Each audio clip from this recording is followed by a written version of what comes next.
Morning. My name is Tom Ritter. A lot of you would probably know me as K-Bar User on YouTube. This morning I'm out here on a friend of mine's property, and this is my first YouTube video.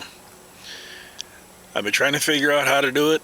I can't come up with the right stuff, so I figured I'm just going to do it, give it a try, see what happens. If it's good, you'll let me know. If it's not, I'm sure you'll let me know.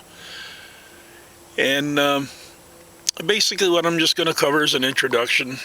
I've been out here living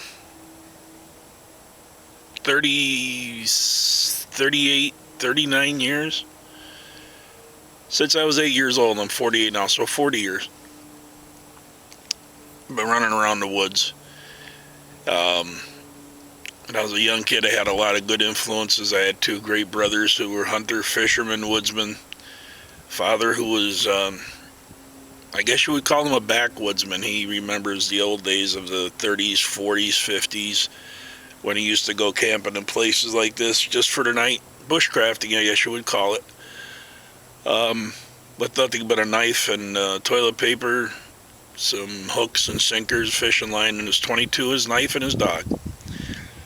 So basically the clothes on his back are what he could carry in the pockets of his Dickies work pants. And probably an old bolt-action .22 or a single-shot .22. He was a strong advocate of a 12-gauge, but like he said, you can carry 100 rounds of .22s to probably 5 rounds of 12 gauges, so .22 will protect you through thick and thin.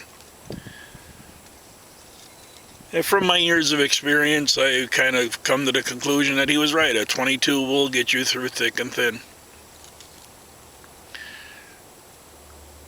Maybe for sustained survivability, the 12 gauge would be a better choice. Just because of the popularity of the bullet itself to shell, that there's millions of 12 gauges out there, and .22s at this point in time are like pulling teeth to find. So, like I said, most of you know me as K-Bar User on YouTube if you've seen my channel. I've never really gotten into videos. This is my first time. Just wanted to make sure the camera was on. And just a little bit about my YouTube name is the fact that I've carried a K-Bar since I was 15 years old. I carried one in the service. I carried one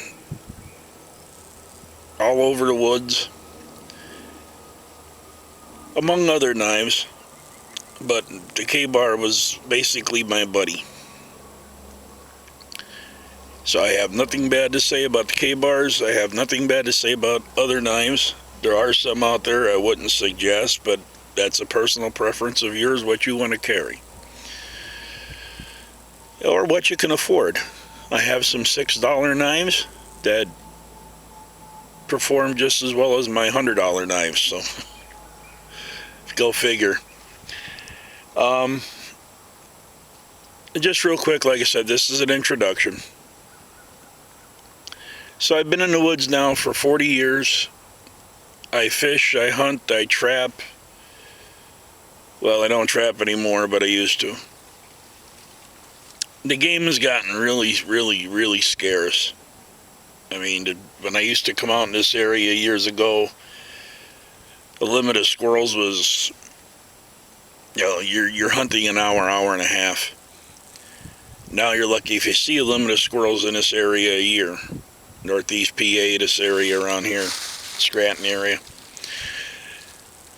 And it's a really sad thing. When I first started hunting, of course, I was 12. I do remember days of getting a limit of rabbits. Sometimes a limit of pheasants and rabbits. Excuse me, I actually had one day in particular where we shot a limit of rabbits, a limit of pheasants, and I got a limit of squirrels the same day. And there was many days like that where you'd shoot a limit of squirrels and your turkey for the year and whatever, and that would be Thanksgiving dinner at my house. Not anymore. You're lucky if you shoot a limit or two a year. I typically hunt with a 410. You'll see that probably in another video. And I also hunt with a 22. I have a combo gun. It's a 410 22. I have a bolt action 22 rifle. You'll see that. And I also have a Ruger Takedown, which we'll go over them guns in the future. I have a lot of other properties to record off of. This is about 60 acres here that I have complete access to, except for deer season and turkey season. So this is just one area. When I can get to the other areas, we'll cover the property over the course of the summer. So now with the Ka-Bar, I use that, and I use also a lot of other knives. I have, well, I mean right now, Briars, don't you love them? This is a Nighthawk, a buck 650. It's a pretty good combat knife. I don't know sure about bushcrafting because it just doesn't hold an edge real well. They're hard to get an edge on because of the hardness of the steel. But this is a USA made buck. It's not a Tops, which Tops is USA made, but it's a buck knife, not a Tops. And typically on one of my outings like this, I have either the Ka-Bar, the buck. I have, which I always carry, my Ruger SP101 357. With an option of shells on the back of my belt. It's got shot shells, 357 and 38s. I do have 38 specials, 10 of them, and I also, or 5 of them, I'm sorry. And I also carried 10 heavyweight 357s just in case, because I was hunting here a few years ago and hunting squirrels, actually, sitting down here in the pine trees, and I had a bear walk about 30 yards away from me, and I seemed to draw bears, so I just make sure I carried the gun with me for protection, which I think is a good idea. If you want to go out here with just a knife and your EDC or whatever, that's great. But I personally think you should have some form of sidearm or long gun, whether it be a 22 or 12 gauge, 20 gauge, 410, whatever, just for protection. There's a lot of things that you encounter out here that, if you happen to have fallen down on some of these rocks, you'll see like these rocks here, and then there's a trail right there. You can see that big rock there. But if you slip in that trench there on the trail and you break an ankle, you're here for the night. If you didn't bring food with you and you had a weapon, Mr. Squirrel might happen to run by or whatever.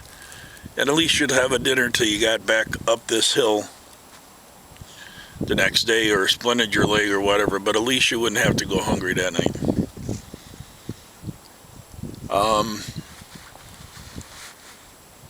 I do a lot of day trips. I don't do a whole lot of night trips. I am 100% disabled. So my truck is about 100 yards away from me. I don't go very far. If I do, I park the truck, I walk away a little bit, I should say, and then I come back. So I basically look for areas like this where it's safer for me. Years ago, I would probably walk here from my house, which is about 4 to 4 miles away, depending on which area of the property I go to. No, not so much. And you'll notice through the videos, if I keep doing them, that I don't carry a whole lot of equipment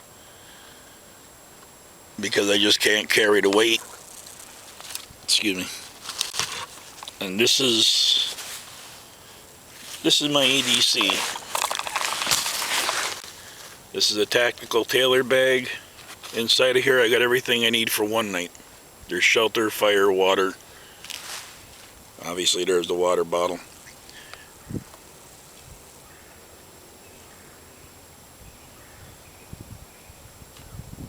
But there's shelter, fire, water in here, and there's a redundancy pack on it with an extra knife, fire kit, flashlight. So yeah, I do a lot of redundancies. So I guess I'm probably at the end of my video now. So next video, I think I'm going to do a review on my knives. We'll start small from where your main thing is your knife out here. If you don't have a knife, you're not up the creek, but you're floating on a raft instead of a canoe.